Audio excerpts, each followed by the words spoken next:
Well, welcome everyone. It's so great to see you. Maggie, did you want to say anything kind of before we launch I just in? welcome. We're excited to be here, kind of kicking off, taking PBIS to the next level with responding to problem behaviors, and I'm excited for an interactive session and just that opportunity to continue to work and set expectations and procedures for next year. So thank you all for being here today, and turn it over to you.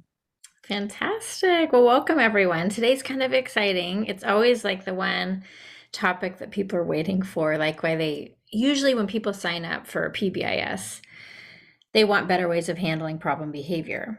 And so then I come in and I teach you all these ways to prevent it in the first place, and you wait and you wait, and then finally we get to the talking about, okay, behavior is going to happen. It's just going to happen. What do we do? What's a positive way to respond that's actually effective, not shaming, and won't, burn the teachers out?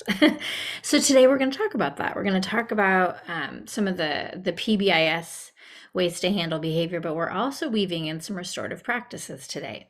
So I think that's kind of the exciting work that we're going to do. So let's get started. How to respond to challenging behavior. So before we even get to that part, I want to just quickly review what all we've done so far with you. So let's look at that. So we're going to use some little bit of restorative practices with our PBIS today to talk about how to respond to challenging behavior. So turn and tell your neighbor, one thing you can't tell by looking at me is, so this is kind of like a hidden fact about yourself that other people wouldn't know. Maggie, I'm going to tell you that I am ambidextrous and you wouldn't know that.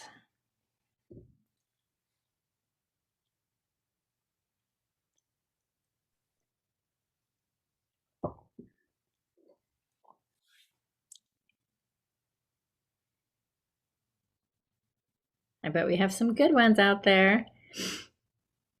I did this with a group this week, and one woman said, I was born in a car. That was a good one. There's so many good ones. All right, make sure your That is a partner had good a one. chance to tell you and share with you. All right. Now, tell your neighbor one thing you remember about one of the times that we've all gotten together with me. One fact, one slide, one moment. What did you remember? And it can't be the coffee or you had bad sound or something about the content. Maggie, do you have any memories? Yes. I One of the things I remember most is, and I don't know what session it was from, but just talking about that piece about agreement, that has stuck with me, and I've used it a lot of times in a lot of different situations about agreeing that this is going to be the expectation and working to agree on Yeah. that together, even if you might not agree with the expectation. Just having that common agreement, we're going to support each other. Consistency trumps Yes, us yeah, being that right. has been, I have referenced that a lot since I heard that, and Yeah, yeah. it fits in lots of different settings too. Hopefully it's been helpful. Good. All right, did everybody share with their neighbor both sides? Thumbs up. Awesome. Thank you. All right. So the handouts, that page, when you land on it, if you have your laptop, it's lauramoyman.com/handouts. And then you're going to put your email right in that box and it comes right into your email. All right. Now, those of you without a computer, we're going to make it work. You can come and download it after that, okay? It'll be up at least through the weekend. So a lot of the slides and things will be on that. If it's something you want to even put up in your room or something as a cheat sheet for yourself, you can have that. Okay, so let's start with why do kids misbehave? And then we're going to really get clear on office managed versus staff managed behavior. When do you know that it's time, objectively speaking, not just when you've had it, right? When is it time to ask for help with the student? Is there a continuum that you could develop in your class and in your school that a kid could expect you would follow? Like, first I'm going to try this, then I'll try that, then we'll try this. And how can we be consistent with our continuum so that kids know what to expect across the school? I'm going to teach you a really simple correction sequence, and I'm going to give you a video that you can then later in staff meetings and times watch it again and do like a role play or something. If we may get a little bit to that, but we might not. Then I'm going to teach you a couple restorative strategies of things you can do in classrooms and in the office to how to respond to problem behavior, respond, especially when there's harm done. And just adding interventions and things that's not enough. Like we actually need to repair the harm. So we're going to talk about that. So really quick, this is our multi-tiered system of support, or PBIS, and we are still talking just tier 1 interventions right now. So I'm not talking about the most heinous, disruptive kinds of behavior. We're talking about low-level things in the class because that's most relevant to 99% of us today. There's more you do. The whole point of PBIS is that you do all this stuff for in tier 1, and it's going to reach 80 to 90% of the kids.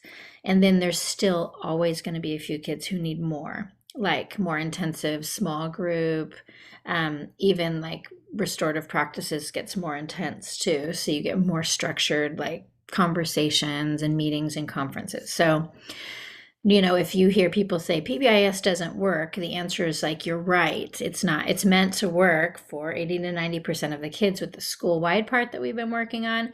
And then it's meant to add on layers for other kids.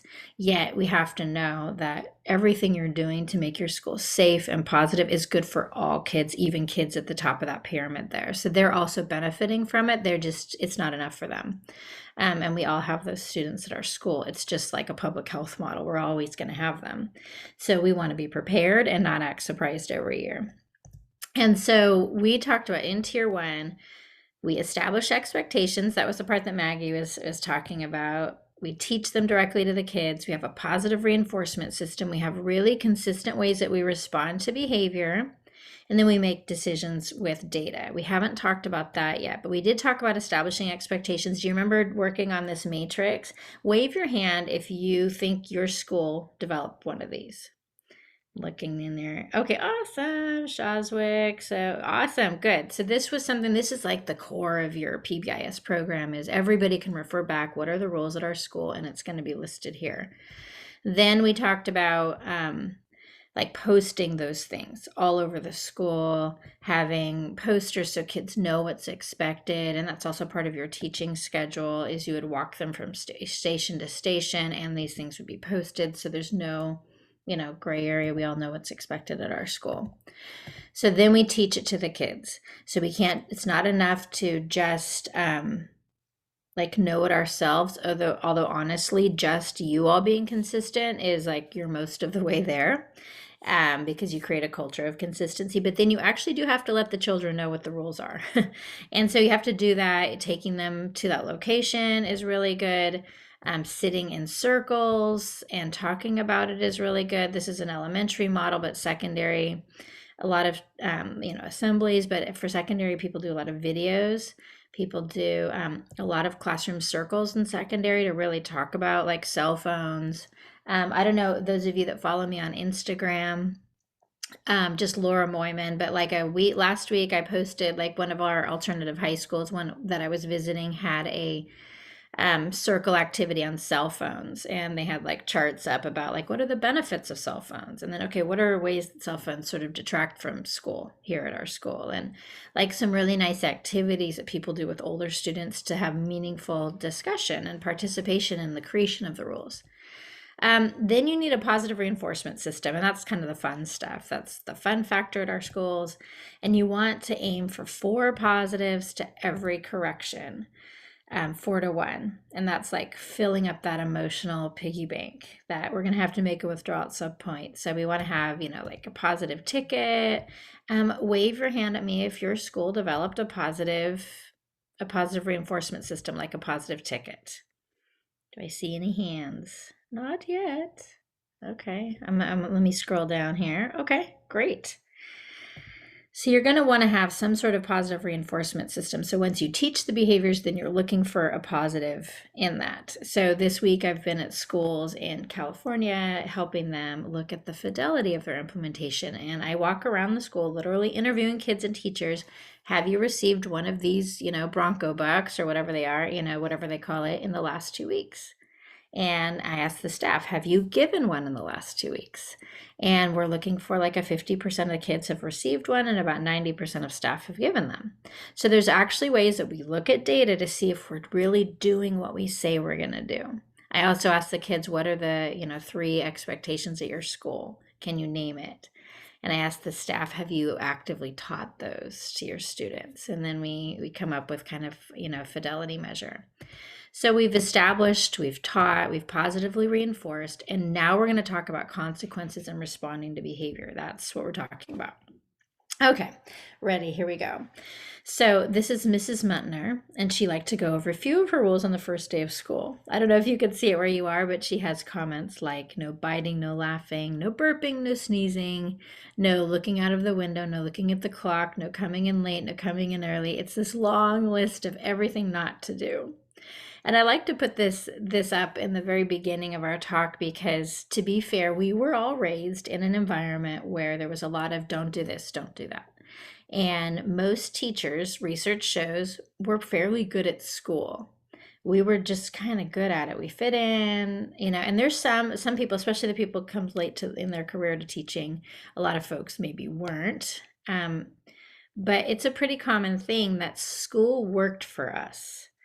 However, we have a lot of kids it's not working for or it doesn't work for. And so we need to think about it from other perspectives, not like, well, I was fine, right? That's not helpful for us. So what research has shown is that schools that operate like this, like really negative and punitive, like don't do this, don't do that, the more negative a school is, the higher their rates are of aggression, vandalism, truancy, and dropout. So the cracking down on crime, being tough, not smiling till Christmas actually backfires on you, and it doesn't work.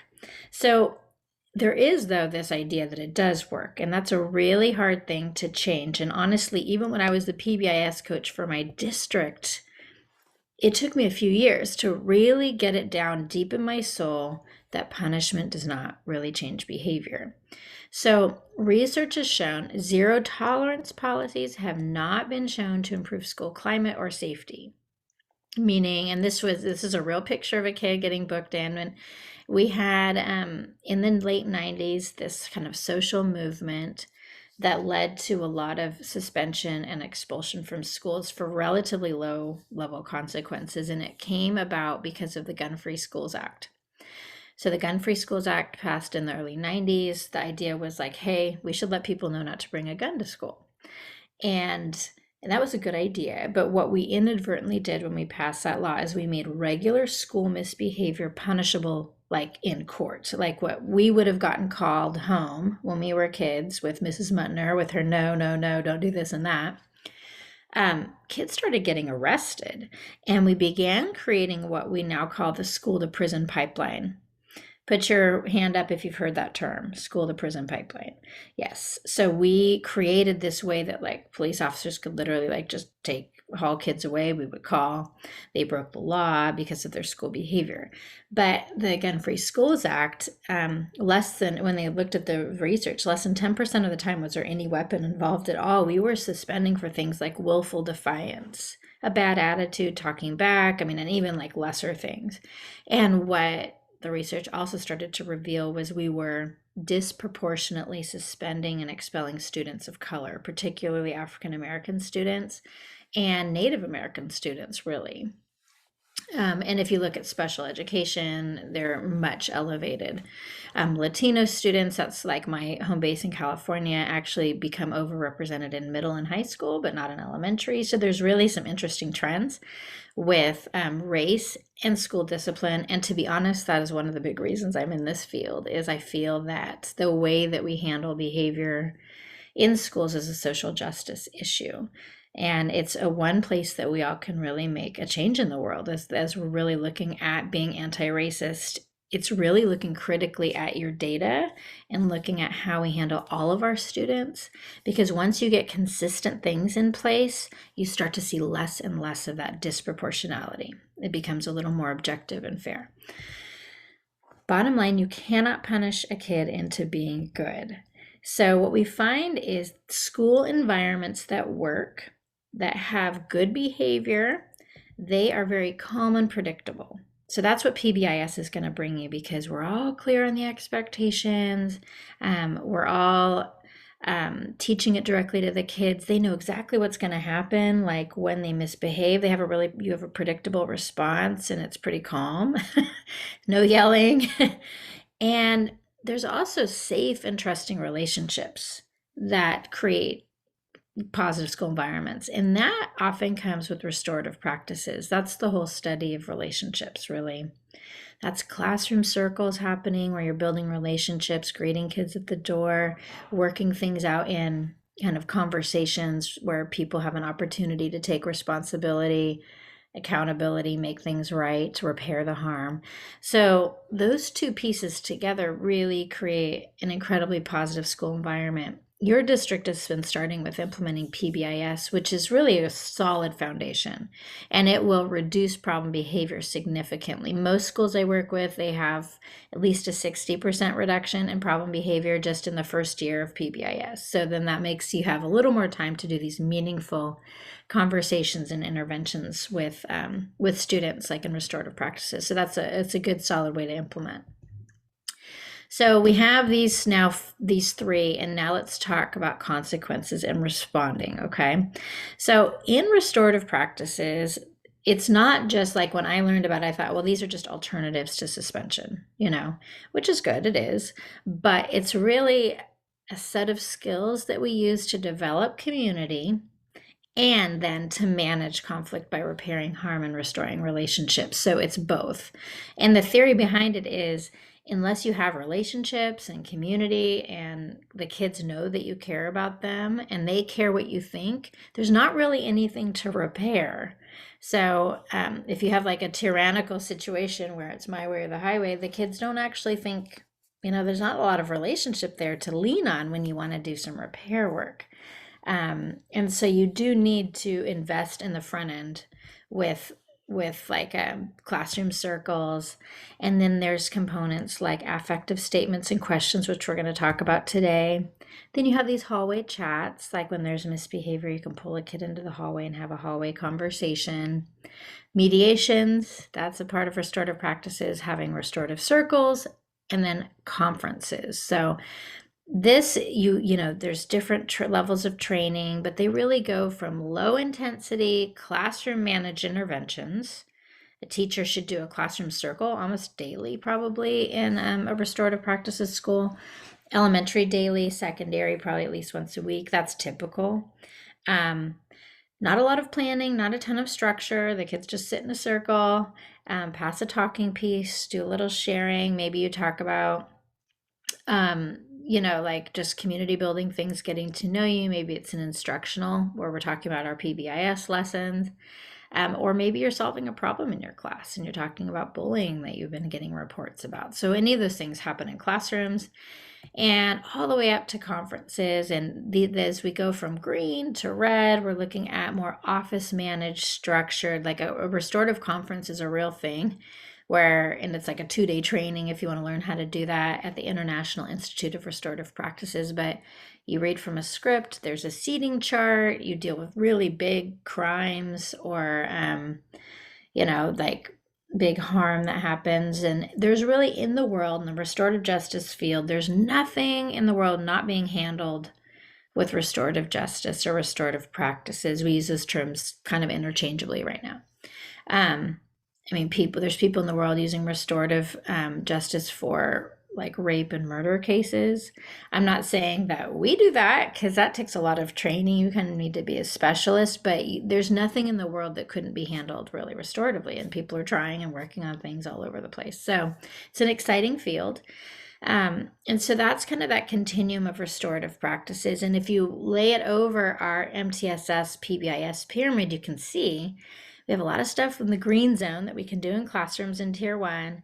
Tier 2 takes a little more planning, a few more people outside of the classroom, and Tier 3 would be more formal, individualized services, the same way we would do anything else in PBIS. So let's talk about some restorative responses to behavior and what we can do. So in the research, relationships actually really matter. So there was a meta-analysis of 46 studies, And they all looked at relationships between teachers and students. And what they found is that if there was a positive and strong teacher-student relationship, all of these positive things happen. Academic achievement, attendance, better grades, better behavior in classrooms, fewer suspensions, lower dropout rates. And it also had these emotional impacts on teachers and students. So there was a decrease in anxiety in the classrooms for not just the kids, the teachers too, and an increase in well-being for the teachers and the students that had strong relationships. So all the things that we kind of care about in education, it seems strange, but it's, people say, oh, I'm just here to teach math, I'm not here to teach kids, you know, but it's the reverse. The truth is, the better your relationships are with your student, you can like get to more content. Basically, they're more likely to come to class, participate, want to work with you, and learn. And we can really look back at our, our child development courses in our education program. But, Maslow's hierarchy of needs, we all have physiological needs that need to be met, like food, shelter, warmth, and safety. And we have all these lower level needs before we can get to self-actualization, which is where teachers are being asked to operate every single day. You're being asked to operate like with creativity and collaboration and get your kids to do all these things and learn, and they just can't. They cannot do that unless these lower needs are met. Safety needs like security, order, predictability, we've been really working on that with PBIS, right? That's it, and research shows if you do school climate surveys, schools that are implementing PBIS have very high rates of safety. Students will say, I feel safe at my school. Some of it is, yeah, you have fewer fights, but it's honestly like all the adults talk the same way and it's really positive and I feel comfortable here, emotionally safe too. Belonging and love needs, friendship, trust, acceptance, that actually happens with those classroom circles. PBIS makes a stab at it with adding the positive reinforcement tickets. Those are meant to like create these bonding moments with students. And like routines and procedures like greeting kids at the door. Those things all increase love and belonging, but there's not really much that could be as good as a classroom circle for that. And have you ever, one thing to think about is, if you have a substitute teacher and your kids behave really well for you, but then you get a report back from your substitute that your class was like crazy, and you're like, who are these people? I don't even recognize this class. What's being described to me on paper. Anyone ever have that happen? Right? And what's actually happening there is that your students, they belong to you and they have a good relationship with you, but they don't belong to each other. And so what classroom circles do is they really help you create that sense of community, and we are this class, even if you weren't there, because you're just a member of the community and the leader. But it doesn't, the whole situation doesn't fall apart when you're gone. And that's what classroom circles will be good. So many of you already do those, especially usually kinder and first grade, like this is your, your carpet time. You'd never operate without that. But I really encourage you to think about, sitting in circle, passing a talking piece. I have a ton of videos on my YouTube channel that you're welcome to watch and like kind of get a head start on some of that. But really the fundamental philosophy, and this is where the discipline comes in, is that human beings, adults included, are happier, more productive, more cooperative, and more likely to make positive changes when those in authority do things with them rather than to them or for them. So let's look at what I mean by that. So let's look at like how we exercise authority in schools. On one axis, you have control or accountability, low control to high control. And on the x-axis, we're looking at support, low support to high support. So let's say you have a teacher that doesn't have any control in her classroom. It's just a chaotic, crazy town, but also not very supportive. So we would say this would be not or neglectful. This person's burned out, just like I give up. I always think of like some of the movie characters, like Bradley Cooper at the beginning of The Hangover, who's like taking the kids' field trip money and going to Vegas. It's like the comical situation. But these are the people, they just talk about retirement all the time in the staff lounge, like they're done. But then you have like thinking, oh, well, I just need to be more supportive. But if you're more supportive, but you don't have accountability in your classroom, or control, then we would call that for or permissive. You do things for the students, you make excuses, you don't have high expectations, you're very loving. But this also can lead to a pretty chaotic class if there's not a lot of expectations in there. But on the flip side, if you have a lot of control, a lot of accountability, but you're not very supportive, kind of cold, not a lot of relationships. This is kind of my way or the highway, very strict. And this is that, punitive or you do things to kids. And this is very stressful for teachers. Actually, all three of these cause a lot of stress for teachers. And kids will comply to a point, and then you'll have some kids that just rebel. This does not work for some kids. And everybody's pretty anxious. All the kids are pretty anxious in this sort of setup and unhappy. And so that's not a great place to be. So that's high control, low support. And the sweet spot is with or restorative, where you have high control and accountability and high support. So this teacher would be described as firm but fair, fun and kind, but kind of strict. So if you think about an adult in your life who made a difference for you, someone who was your mentor in your life, most likely they fell in the with category, that they had a lot of support for you, but they also had really high expectations, or they held you accountable, they challenged you. So our sweet spot in restorative practices is really trying to operate in with, and that includes during discipline moments or a problem. So rather than, hey, get out of my room, right? That would be to or punitive. Or rather than making excuses, oh, poor baby, it's okay to cuss in my room, that must be like, you do things with them. So you still have your expectation and you support them getting there. Kind of the, warm demander kind of thought. And this is called the social discipline window. And this is a really central tenet to restorative practices, and something we need to keep remembering as I share with you some of the strategies you can do. So let's talk about just the nuts and bolts. And this is the first page of your handout, because this is a really important T-chart. Class managed versus office managed. I really think it's important for schools to get really aligned and calibrate here, because you have people that send kids out of class really easily, and other people will keep a kid in forever. And actually that's okay, but it's really difficult for your data collection if you have this lack of consistency and when at least you notify people that this kid needs help. So this class managed versus office managed T-chart was developed by input from 17,000 American teachers. So I'm not saying this is perfect, but it's just typical. It's what most schools do. So most teachers handle things like inappropriate language, physical contact, low-level defiance and disrespect, technology violation, like getting on their phone when they shouldn't, property misuse, and dress code stuff. They will at least acknowledge it and ask the kid to fix it. And most schools then would refer a kid to the office or ask for support if the kid, say there's 3 minor events, like you've tried to correct the behavior 3 times, like a defiance disrespect thing, and the kid is just not responding, and you're like, okay, this isn't working. I'm in a power struggle. I gotta get, I need help. But that inappropriate language is actually more like abusive language. So I'm not just dropping something on my foot and saying, saying a cuss word. I'm in your face, threatening you. That would be the difference. So it's kind of the gradation of it. Kind of that physical contact. We're joking around. They're actually in a fight. Kids are trying to actually hurt each other. Then you would definitely want to get support for that.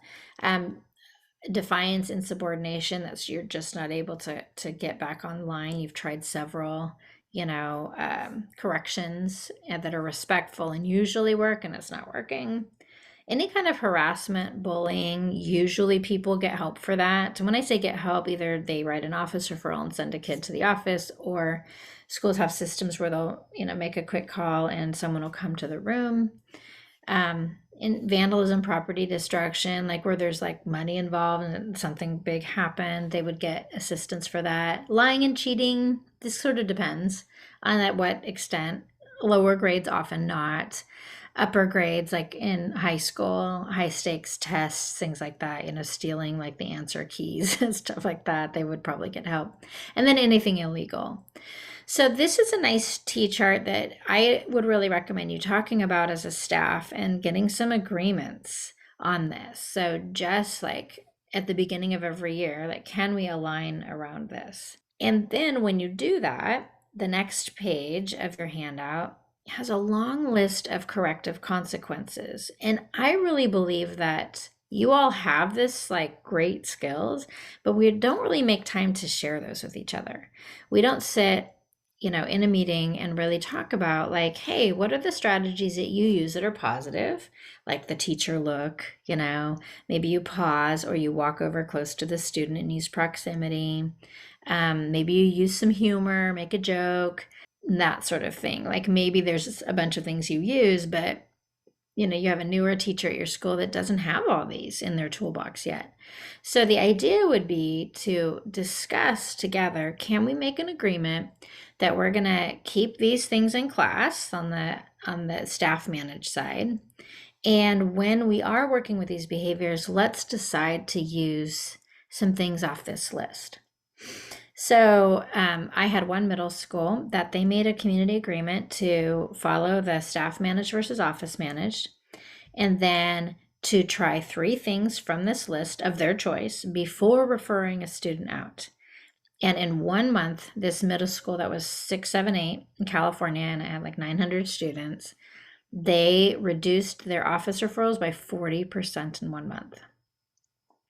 So, what I think would be helpful right now is, now I do have an office referral that I can share with you that I like, that you would use. It's like a long skinny. This is a front and the back, basic information on the front, some check boxes that you would follow, not a lot of writing. So, you just talk, student name, grade, date, time. What's your name, the staff referring, what's the location? These are data points that we're going to use later when you're looking at your data, because then you can find out, well, where are problems happening, what time of day, and that's really helpful. What grade are the kids? And then you just mark what the behavior was. So the behaviors model the same things that was just on that T-chart. So you just check that behavior, maybe make a comment, he's cussing at me or whatever, whatever it is. And then you might check like a couple of things you already tried. And then the kid would get referred to the office. The back side is the restorative questions, which I'm going to share with you. So what I'd like you to do now is I would like you to turn to your table or your partner. I don't know how you're all set up differently. And I want you to talk about, first of all, if you have your hand up, this will be a little easier for you. Does this look about right to you? Is this pretty, any thoughts on that? And what are like the main corrective kind of responses that you use in your class that follow this kind of, remember the with, they're positive, they're high support and high accountability. Okay, so I'm going to give you about 3 minutes to have that conversation with your partner.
All right, take one more minute to finish what you're saying to your partner.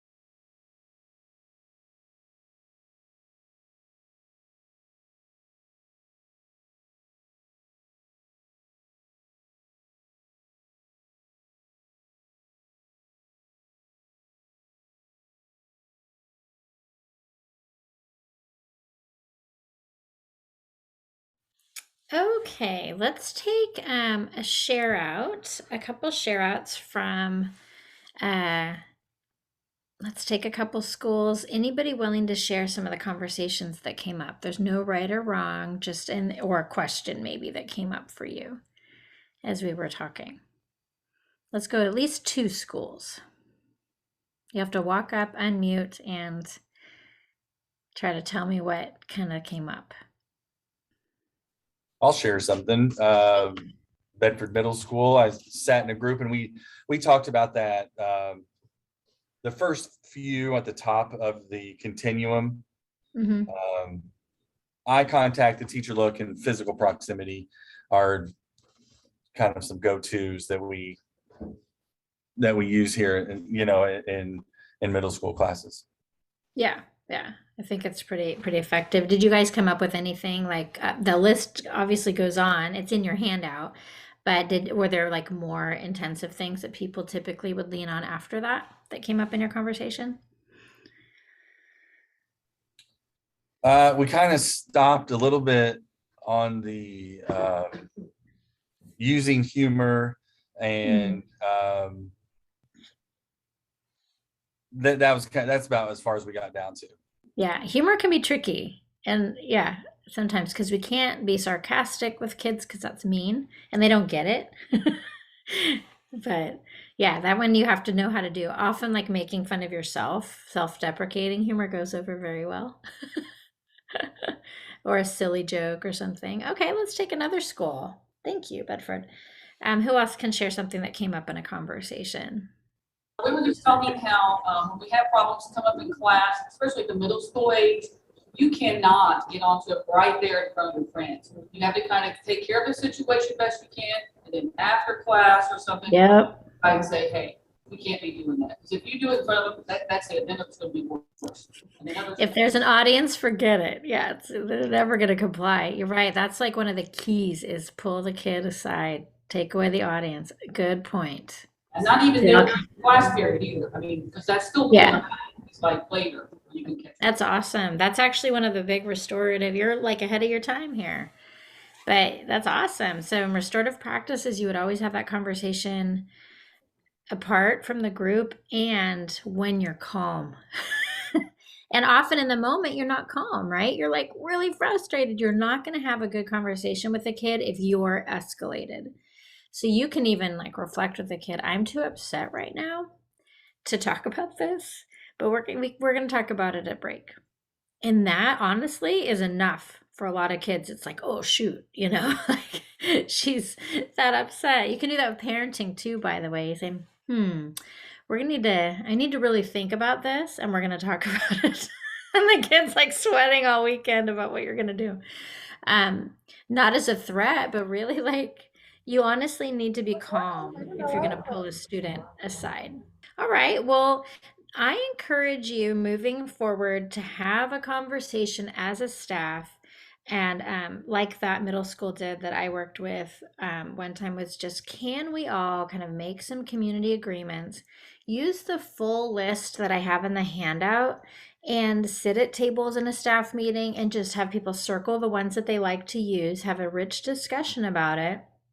But can we make a community agreement that before we refer a student out of our class, we would use like three things from the list.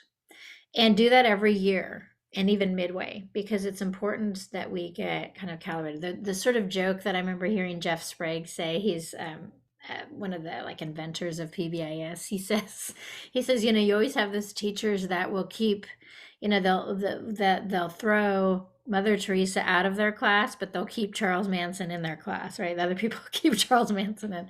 So the idea is that we want to have a little bit of consistency, that students know sort of what to expect at our school and what behavior is going to trigger getting intervention. Now, I'm not necessarily advocating sending students away. So in restorative practices, there is a nice model that I train on called the Restorative Chat that really leans on having a staff member available to come to the room, because you tend to lose a lot of less instructional time. A typical office referral can take an hour. Kids are sitting around waiting. They're getting to listen in on all these, the secretary's private lives and the medical emergencies that are exciting and all the other kids that are in trouble, and they're not in class.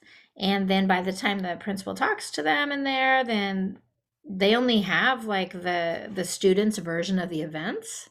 They're not even hearing the teacher's side.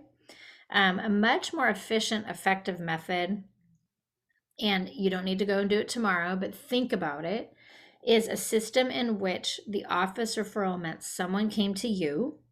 You'd pick up the phone or send a text or whatever your system is. The student would step into the hallway, have a brief restorative conversation, and there's specific questions I'll share with you that are part of the restorative questions. And then the student would then be reintegrated back into class. The one piece that's different, right? That sounds like, oh, that could happen in the office. Well, the one piece that's different is the conversation, the questions that facilitator would ask the student. Then the teacher could step out, and then they have a quick moment, and the kid can go back in. The whole process takes 2 to 3 minutes. Well, if you have to calm the kid down and walk them around, it could take longer, right? But the teacher bit where they have to step into the hall could be like 2 minutes. And of course, you'd have to have routines and procedures so you could like stand in the hallway with the door open and, so that your class wouldn't fall apart.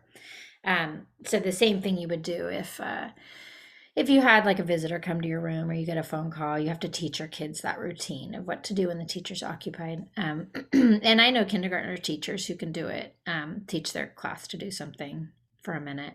So that's a really solid process that kids get right back into class. You solve the problem immediately. The teacher's perspective is heard. And of course, like we just talked about, the whole after class idea that you were saying, Olytic, if you're upset or escalated or there's too much of an eye, like you wouldn't do that. You would do it a different way. You do it after class or whatever. But that's one thing to think about. We have these systems of sending kids to the office that are not shared by other countries. I work in countries that kids are never sent out of the room. Like it's this shameful thing. Teacher would never ask for help, which that's not good either, right? So we need to make sure we use our team and get help with kids when we need it. So this office referral, I can send you, if you email me, I'm happy to send you a copy of this so that you can make it editable for yourself and not a PDF version. But I would recommend a school district standardized office referral. We don't need different ones for schools. And that's really simple like this with the restorative reflective questions for students on the back. So that can be really helpful. The other thing, and I talked about this a little bit with Maggie before we started, is just show you a little bit about what data would do for you, because we're not going to do a whole session on data, but that office referral, those data points actually can get put into a system like this is Swiss or PBIS apps. And you can look at time of day. So this is a really interesting one. Already, those of you that can see this school, this is like a real screenshot from one of my schools that I work with. Where would you be focusing your efforts if this was your school? It's like not rocket science. Like something's going on before school, right?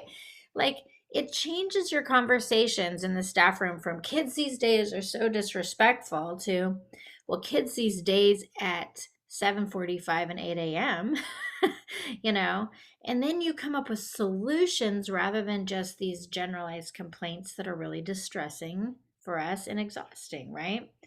And then, I mean, I think I grabbed, this is all the same school. I just grabbed randomly. So these are the problem behaviors. Remember that little checkbox? So here, physical aggression and minor contact. So you remember this is the minor, kind of class managed, and the major version of like people touching other people. So this school has a culture of touching everybody, right? And every school is a little different. I have schools where everyone runs everywhere, runners, or schools. I have one school where they just keep vandalizing the bathroom. They vandalize their own school all the time. This school, everybody has their hands on each other. So once you turn to your partner and say, if this was our school, I think we would have the highest rates of, what would be your problem behavior? What's your kind of big theme, do you think? Take a minute.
All right. So let's look at another graph. Have everybody back here. Location of problem behavior. So here we're looking at this school has a lot more problems in classrooms than in other areas of the school. This is really common. Those of you with middle school students, typically problem behaviors are happening more in class than anywhere else. In elementary, it's usually shared, like half playground, half classroom. So that's just a trend. So that's helpful to know you're not out of line here. Grade level. So this is first through 12. And that's just this school. Honestly, every school is different. I don't see trends. Maybe a trend is that over time, as you implement PBIS, behavior actually, like say you go through sixth grade, your sixth graders would be like some of the better behaving students. And the bigger behaviors are earlier years and the kids actually get better. Whereas the reverse is true if you're not doing preventative work. Like the behaviors of the kids just get worse over the years, right? And so that's kind of an interesting trend that I've noticed, possibly, although adolescence, 6th, 7th, 8th is tough no matter what. 9th. This is month of year. So this is really helpful. Like as you collect this data every year, you're like, we always have a spike in December and that's our rainy season. And that because we're trying to keep the kids in the cafeteria. You have your own narrative, your own story about like, what is our hardest month? Okay, turn to your partner and tell them, what is your hardest month? What do you think at your school? Everyone's like, April, right now. This is hard. Okay. So my question to you, and we're going to go on a break right now. But as you go on break, I want you to talk about how do you correct students that are your with, kind of your positive, non-punitive, restorative methods. And if you were, do you think you could make a community agreement to try 3 things before sending a student to the office? Do you think that would be good for your school?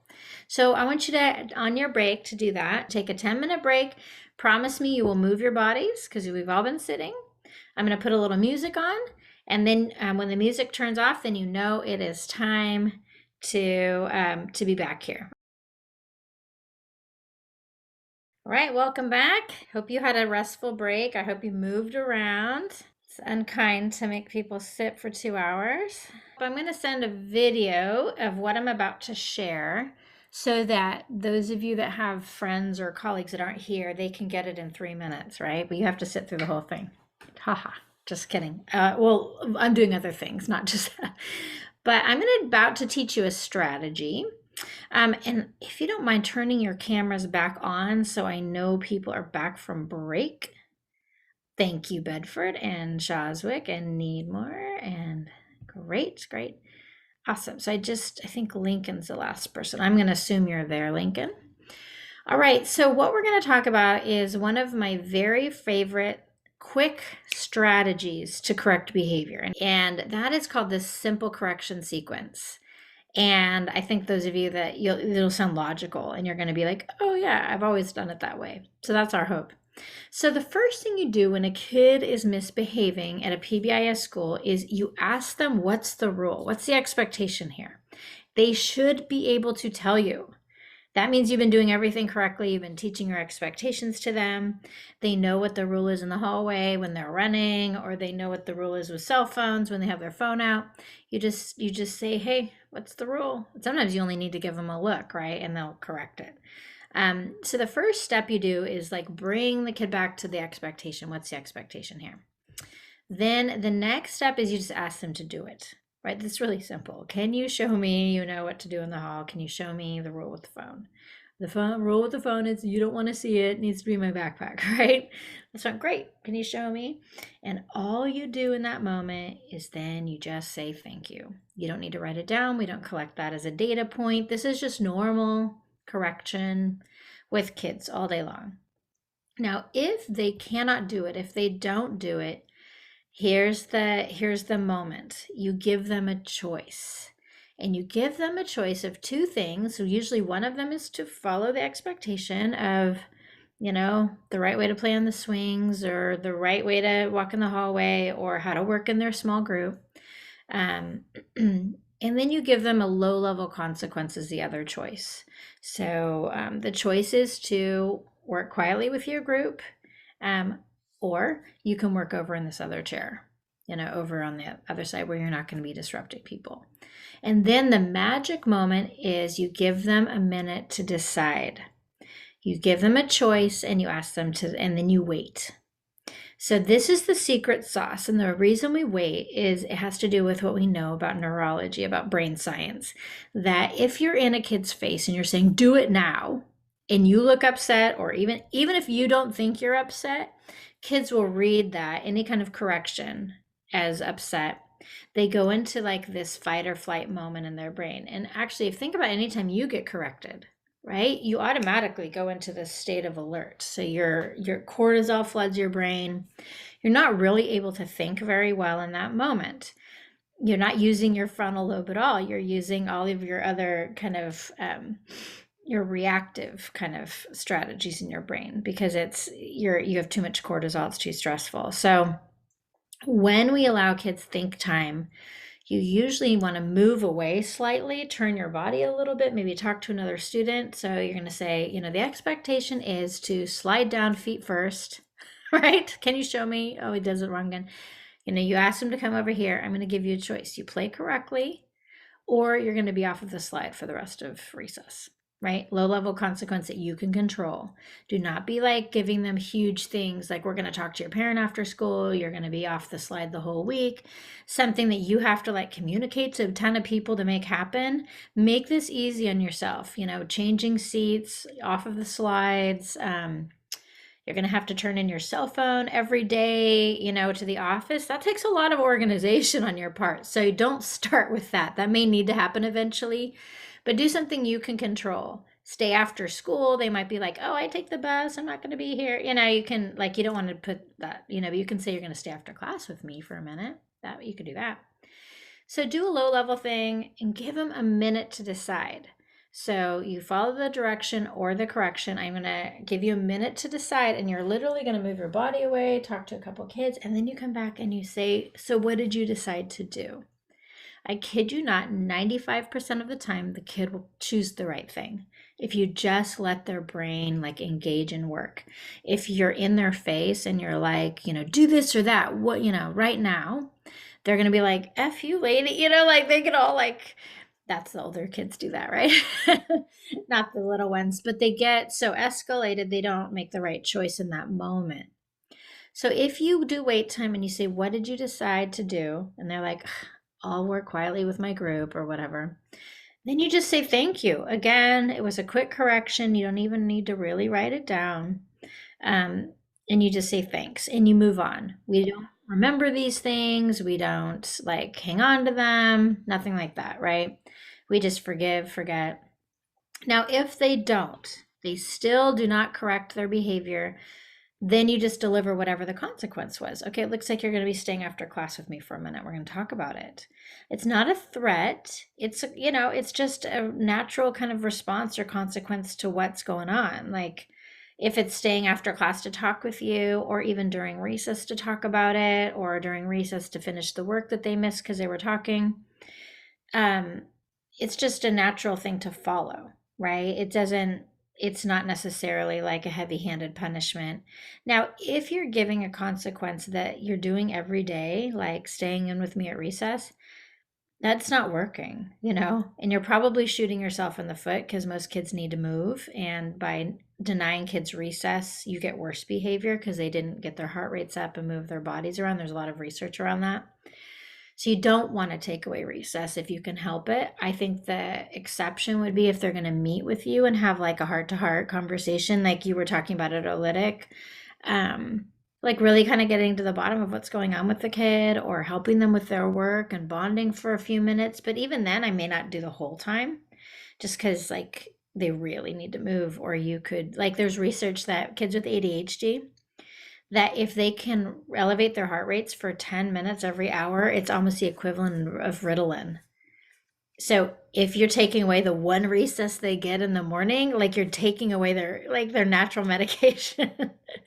So you don't want to do that to yourself. The same thing with benching at recess. Not a good idea. Kids should always be playing. If you do need to, it's like, okay, you're not showing that you know the expectation on the swings. So you can play nicely on the swings and follow the rule. Or you're off the swings, you give them a minute to decide. If they're still not doing it correctly, then you're off the swings, but go play something else, right? We don't have to have them sit. So that's something to think about there. So this is the simple correction sequence. Now, in the back of your mind, you're like, look, I've tried all that stuff. The kid's still not doing it. Like they're going to be like, you can't make me. And they keep talking back, or I refuse to work, you know, and they keep messing around. Then you move into what we call the 2-minute rule. The 2-minute rule is the idea that if you're engaging with a kid and you've done all the reasonable, respectful things we're talking about, and they are still not correcting their behavior, then it's time to refer the kid to another adult or another location. So this is where the office referral would happen, right? The kid's not responding to you. And the reason behind that, which you can imagine, is either, you know, there's something else going on that you don't understand and you're not going to get to the bottom of right now. You know, the other reason is that you're trying to teach 30 other kids. You can't be doing more than 2 minutes of this. Chances are, if you are, you're getting into a power struggle. And you know what they say about power struggles? They say it's like mud wrestling with a pig. You both get dirty and the pig loves it. So what we don't want to do is we don't want to be in a power struggle situation where the kid's arguing with you, you're arguing back, like just like hit the eject button at that point. That is not helpful. So that's the time to refer the kid to another person that can talk with the kid a little bit, or another location like hallway. But if someone's escalated, you're not going to have like a helpful conversation. It's just not going to work. So that's that main idea of the simple correction sequence. So what we're going to do now is we are actually going to do an activity of the simple choice. So I need you to get into groups of 3, and I want you to talk about how you would handle this using the simple choice. So here's the scenario. The scenario is that 2 students, they're messing around at their table. You've given them a reminder to get their work started. And you've gotten your whole class on board, and now you go back and they are still messing around. So this could be any grade level, right? So there's 2 kids, and I need you to be in groups of 3. One person's going to be the teacher, and you can have like one person play the student role and then somebody else be an observer. And I'd like you to try to use this. Now, I'm only going to give you 2 minutes because that's how long this whole thing should take, right? The 2 minute rule. So just see if like you could talk through, maybe you're not actually playing it. Those of you that are actors can, but if you're really uncomfortable, you can just talk through what you would do.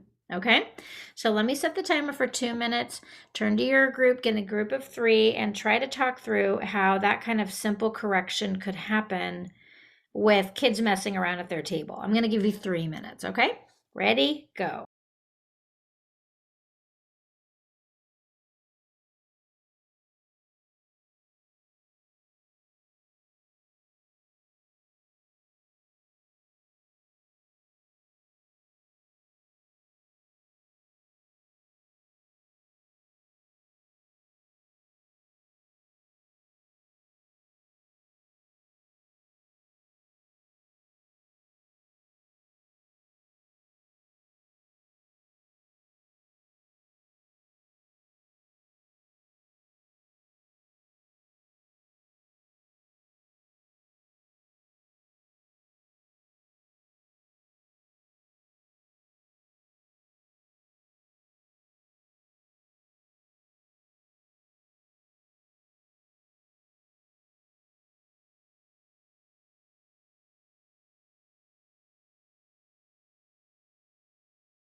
Okay, take 1 more minute.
All right, everybody, come on back. Any questions about what that was or something that came up? You're like, I don't know how this would work. Let's hear from maybe Shoswick and Needmore. Can you guys reflect? Anybody share what that experience was like or something that came up while you were trying to kind of talk that through? Okay, so here at Shoswick, Cheryl did a really good job of playing the kid. I bet.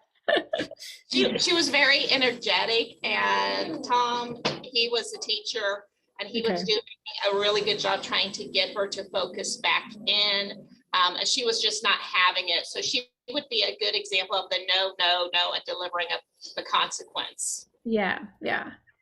Good. Oh, Cheryl. What was your consequence, Cheryl? Well, I had to move my seat. Oh, the worst. It's the worst having to move your seat. There we go. Well, good.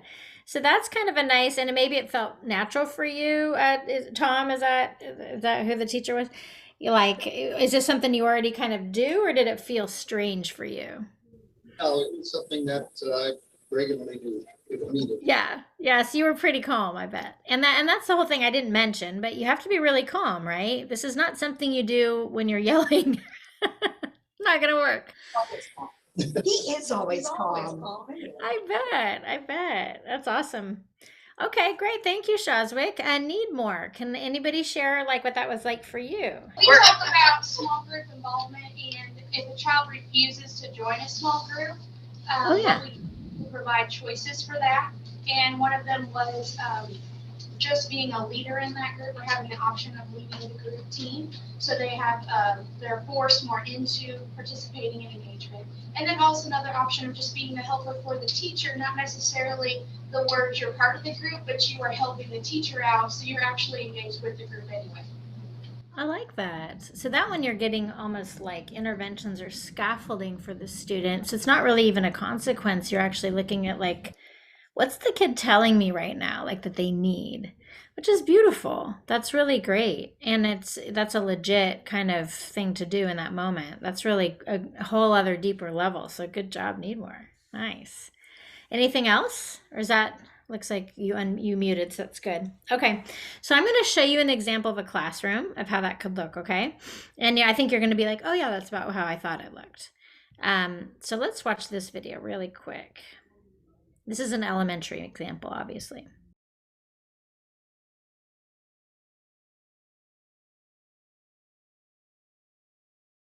Okay, so I want you to turn to your partner and just reflect on what you saw. Would you do things a little differently? What do you think? Is that a good, demonstration of what you were expecting? So go ahead and turn to your partner and just reflect a bit on that. Okay, any questions that came up? Anything kind of on how that could work? I think with that one, my thought is, I don't know that I would have done the wiping the tables bit.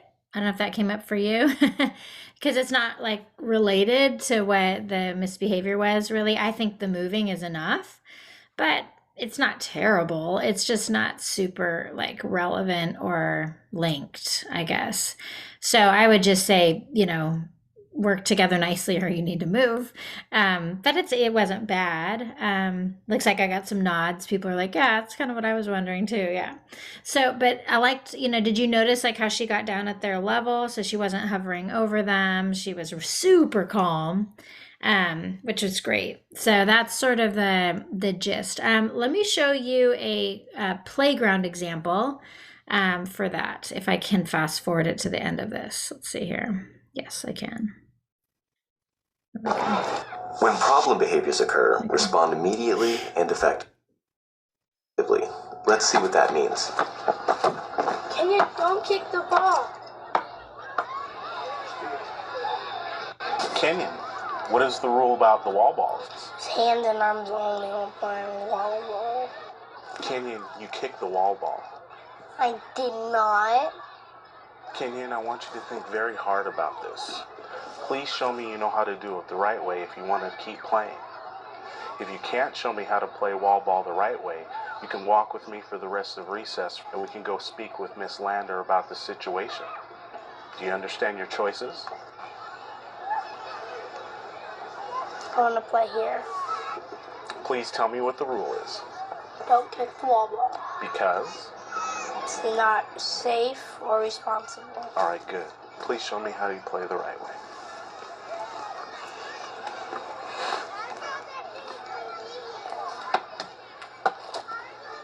You made the right decision about how to make your choices, and I'm proud of you.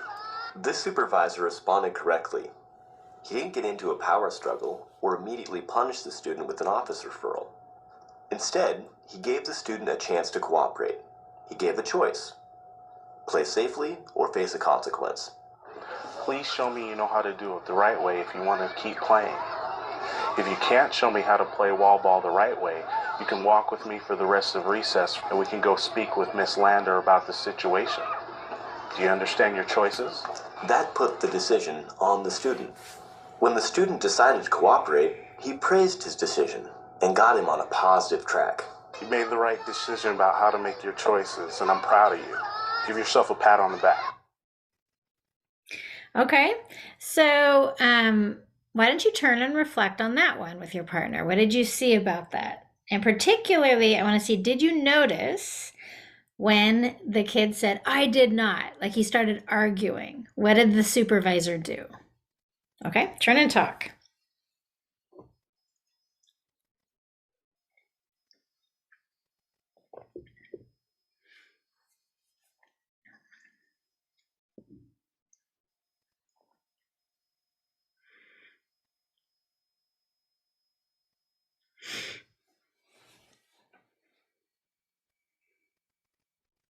Okay, take another 30 seconds.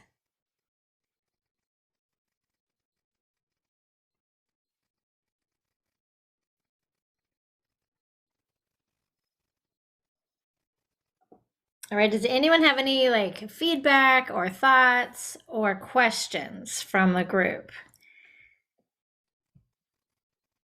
Anything that came up in your conversations? I think what I would point out is that the supervisor did not get into a power struggle or an argument. He just like went right past the arguing, right? He just went directly back to like making the choice, the simple choice part, and he didn't like get in a discussion about whether it happened or not. He just asked him to show him the rule and if he could do it, right? So that's one way to avoid the power struggle is to do it like that. So that's it works really, really well. So that 2-minute rule, if you can't successfully correct a behavior within 2 minutes, it should be referred to an alternate setting or an alternate staff member. And that's because it's getting into a power struggle. You're not going to make anything good out of it. And it's okay. There's no shame in that. The kid's just telling you that it's not about you. It's not about now. It's not about the situation. There's something else going on. And it doesn't mean that you did anything wrong if you need to get help for a student. But chances are, most of the time, using the simple correction will take care of it just by doing that. So let's say we want to think about ways we can be restorative in these moments, because this is kind of that interesting kind of new skill that we're talking about. So we talked about what, basically what a classroom circle is, but there's things that you can say and things you can ask students that'll correct behaviors in the moment. Okay, so let's talk about that. This is your second skill of the day after the simple choice. So affective language is a term they use, affect meaning emotion, emotional language. It's really kind of interesting in the restorative practices field. It's okay to talk about how you feel because you're a human being. Believe it or not, you can use an I statement with students and reflect on how something is making you feel. Now, when I started in education, the idea was, don't smile till Christmas. You don't want to be a human. You need to be totally fair and objective and cool, calm, and collected at all times. And in restorative practices, we recognize that you are in relationship with your class, that they actually care what you think and feel. And so it's okay at times to say, that really hurt my feelings. You really could do that, or I'm feeling frustrated right now. Now, you can express your feelings and needs about your class's behavior. You could say, I feel really proud and happy right now. And your students will respond to that because they care how you think and how you feel, because they care about you. And those are the statements, and then you can ask questions also of them that don't assign any blame, but they really help you kind of understand what's going on. And because you're really focusing on met or unmet needs, not just this person did this wrong thing, they broke a rule. You're really talking about how it's impacted people, and that's a little easier to have that conversation. So affective statements are just like I statements, really. Like, I felt this when this happened. They're informal. They express how you were impacted. There's no shame or blame. And the thing, and I mean, we don't need to go into a ton of detail about how to do an I statement in your class, but if you think about a lot of our kids, they probably haven't had much experience with adults expressing negative emotions in ways that are really mature or like healthy models, right? Like when they've seen adults in their life get angry, things get broken, there's yelling. It's scary for kids when that happens. And so part of being teachers is modeling also how we handle emotions. And so if you can talk to your kids, and I'm not saying fake it, but just say that really hurt my feelings, or I'm feeling frustrated right now. I need to take a minute and calm down before I respond. You're modeling how to handle stuff. It's one thing to teach your social emotional learning curriculum to kids, talk about calming down. It's another thing altogether to actually model it and show it in action. If a kid's being rude to you, that they can see you're taking deep breaths or counting backwards or whatever you're going to do. That's a really good thing. It's okay. It's not unprofessional. You're teaching the students about that. And it's really important to create that safe environment for, like, even during intense emotions, that they see, like, even if there's misbehavior, even if, you know, kids in our class are not being good, my teacher never makes me feel frightened. You know, that she's always going to be calm. He's always going to talk respectfully to the students, even if they're not being respectful to him. And this is every age group, all the way up to 12th grade. We need to be modeling respectful behavior to our kids no matter what. I think it's possible they have not really seen adults handle emotions very well. And you might be one of the first ones. So you're going to be also teaching emotional vocabulary. So it's not just mad, sad, glad. We need other words. And so talking about using other words in their writing, when you're in circle together, like talking about emotional words is really important. Promotes equity and problem solving, and it's going to improve your well-being if you can use affective language in your class. So you're not being emotional. You're not standing there crying and weeping. You're not yelling, right? You're saying how you feel. That's showing, like, appropriate boundaries, not inappropriate boundaries. You're not guilt tripping them. It's not usually a public embarrassment situation. If it's your whole class, you can talk to the class. If it's an individual student, you would pull them aside and say, that really embarrassed me when you said that, because I worked really hard in the lesson. You know, I'm sure you didn't mean to embarrass me, but that's how I felt. Can you tell me about what's going on with you, right? You're not being demeaning. You're not raising your voice. So an affective statement, and I outlined this in your handout, it's an observation. It's just you start, it's like 4 parts. So it's purely factual, not a judgment. And it's kind of an evaluation of what's happening. You know, I've had 4 people interrupt me in the last, 3 minutes.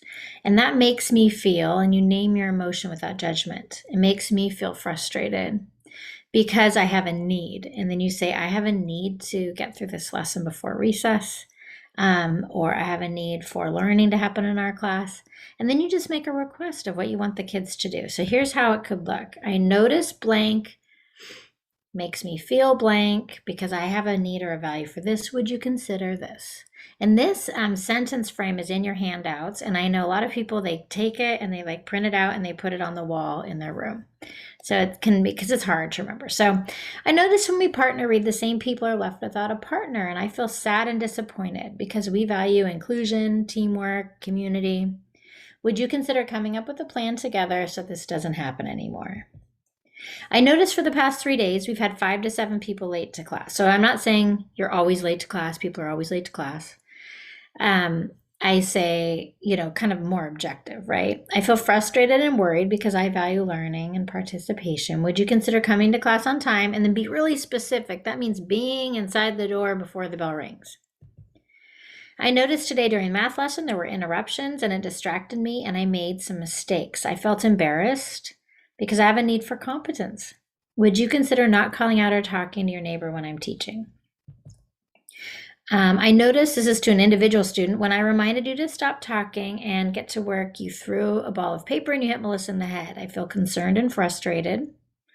I need safety and kindness in this class. You could say, what do you need? Or would you consider getting started? Or would you consider apologizing to Melissa? You got to make a request here. You can simplify it. Those of you with younger grades, I noticed you threw a ball of paper, it hit Melissa. I feel sad. We need safety in this classroom. Can you say sorry? So you have the framework of it. It's just really a fancy I statement. Now this is from the Center for Nonviolent Communication, Marshall Rosenberg's work out of the 1960s. And I just think it's a great way to do these affective statements. You could do it when a kid is shutting down. I notice you crumpled your paper, you put your head on your desk. Are you feeling overwhelmed Do you need space or support? Would you consider letting me help you? So a lot of this is how we talk to kids in a more objective way, a more feelings-based way, not a reactive way. In your handout, I gave you a feelings inventory so that you can even work with your students on getting more words for feelings. It's not just mad, sad, glad, but we can talk about how we feel embarrassed or we feel tired, fatigued, confused. I also have a list of needs in there that we have a lot of human needs here that I think that teachers often aren't getting their needs met either, and neither are the students sometimes, that I have a need for autonomy or choice or connection or meaning or peace. Or these are valid if you have that need, and people can't argue with your need, when you're being objective with this. You just state what you need and make a request to your class or to your individual students. People will use the sentence frame when they're, mostly it's really good to prepare for a hard conversation you're going to have. Maybe with a family member, maybe with someone at work. And it's a really good way to think about someone you're in conflict with. Consider starting with an affective statement that would help get you there, okay? So instead of doing the activity for this, I want to actually get you into the questions, because I think in terms of responding to challenging behavior, using the statements is really great. It's really important. That's great to start like a conversation with a kid, like, hey, I've noticed that you've, come in late 3 times, or that you've had trouble getting to work for blah, blah, blah. Let's talk about that. And you can kind of use an affective statement to get started, but the questions are really, really powerful. So we're going to spend the rest of our time practicing and learning the restorative questions. Again, no shame or blame. It's going to promote responsibility and ownership. So kids taking accountability. That's what these are for. The questions are these. So, and the International Institute of Restorative Practices, you can buy these question cards. It's like iirp.org, go to their bookstore. There's 100 question cards for $10.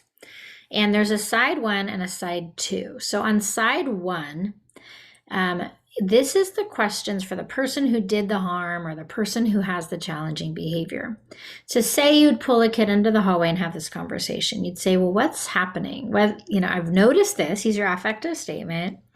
Can you tell me what's happening? What were you thinking at the time? What have you thought about since?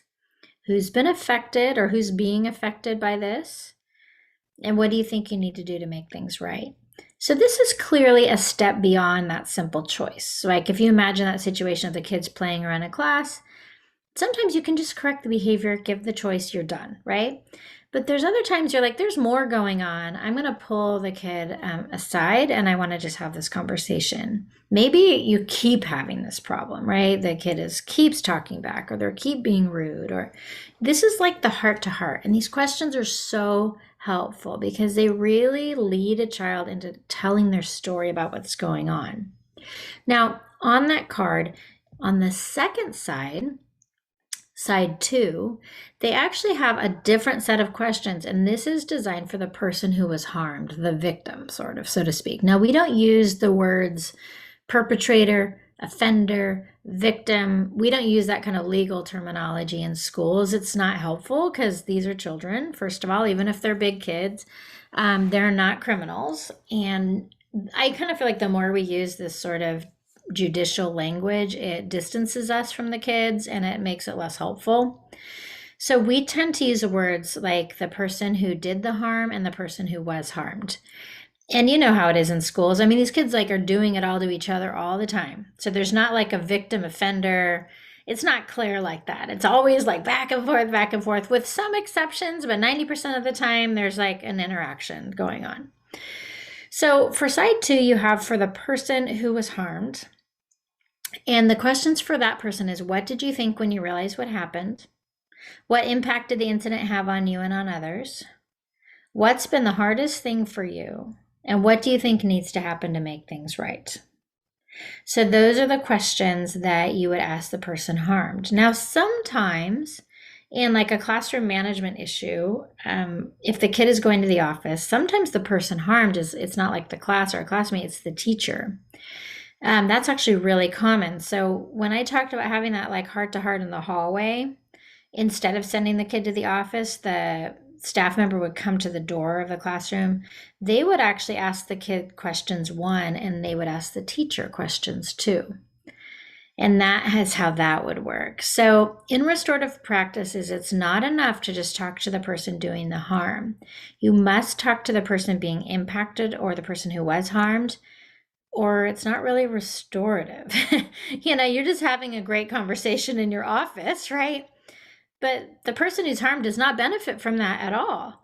You need to include them in the process. And so that's why it's just more efficient to do it at the classroom door, because that's where the teacher is, or the other kid, or whatever, and they can step into the hallway briefly if people are calm. You cannot have a restorative conversation if people are not ready for it.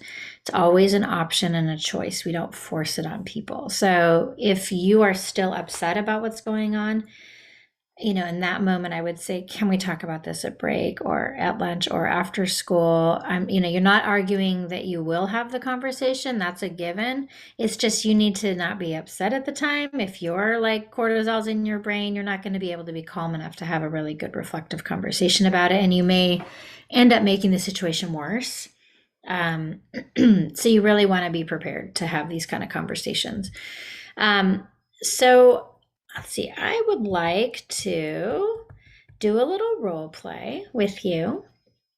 And so you will, for this, we're going to pretend that you are the teacher and that you are going to pull a kid into the hallway for a little conversation using the restorative questions. So let's say you have a student being really disruptive. You've already tried the simple choice. The kid is not doing it. And you've now asked him, go ahead and move to that seat. And he refuses. No way, lady. No way, man. I'm not doing it. And then he mumbles something about you to a peer, probably not a nice compliment, right? Said something rude about you. So you're going to ask him to step outside. Let's assume you're calm, right? Let's assume that your heart rate is not up. You've taken some deep breaths and you're like, I think I'm going to talk to him. Okay. And maybe let's say this is at break because by then you're calm. So you're going to go in the hallway. I need person one. So we're going to get back into your peers. Person one is the teacher. Person two is the student. Now, teacher, you are going to ask restorative questions one. I'll leave them up. And the person number two, the student who, you're going to need to be a little bit of a drama person because you're going to need to make up a little backstory in your head about what you're going to answer these questions. My kind of challenge to you is do not be the most difficult student ever. You want your partner to have a modicum of success here. So try to be like honest, maybe channel like a kid but don't be like super difficult, like be forthcoming with them. Okay. So we're just going to try to experience these questions. So go ahead. I'm going to give you 5 minutes to do this. You're going to pick. And if you're a group of 3, person number 3, please try to find a partner in the room, walk around. If you can't, it's good to have an observer. So you can have an observer with that. Okay. So I'm going to start the timer. Go ahead and get in your pairs and try to use the restorative questions with the kid who will not move his seat and is being disruptive. You've pulled him into the hallway. You're calm. Ready, set, go.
All right, you have 1 more minute if you want to switch and have someone else go. Otherwise, start processing how it felt for you, okay?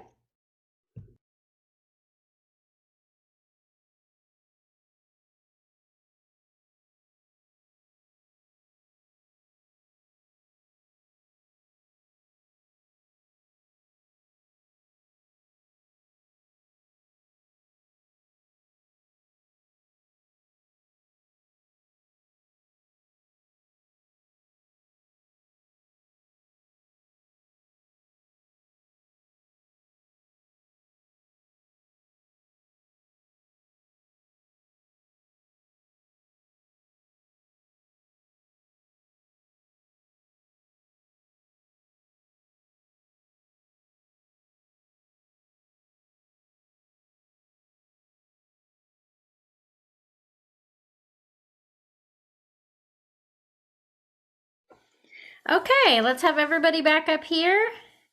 Thank your partner for practicing with you. So let's do a little debrief together because we're almost done. How did it feel to ask the questions? So those of you that were the teacher, I'm going to get a couple share outs and I'm going to get, let's start with Bedford and Lincoln. So Bedford and Lincoln, let's get a couple share outs of what did it feel like to ask the questions? All right, this is Lincoln. We have a teacher ready. All right, Lincoln. I'm not on there, am I? No, just voice we line. don't see you, but we can hear you. Okay.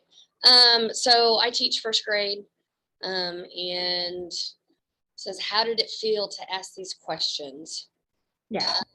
I don't know. To me, it kind of felt pretty normal. Okay.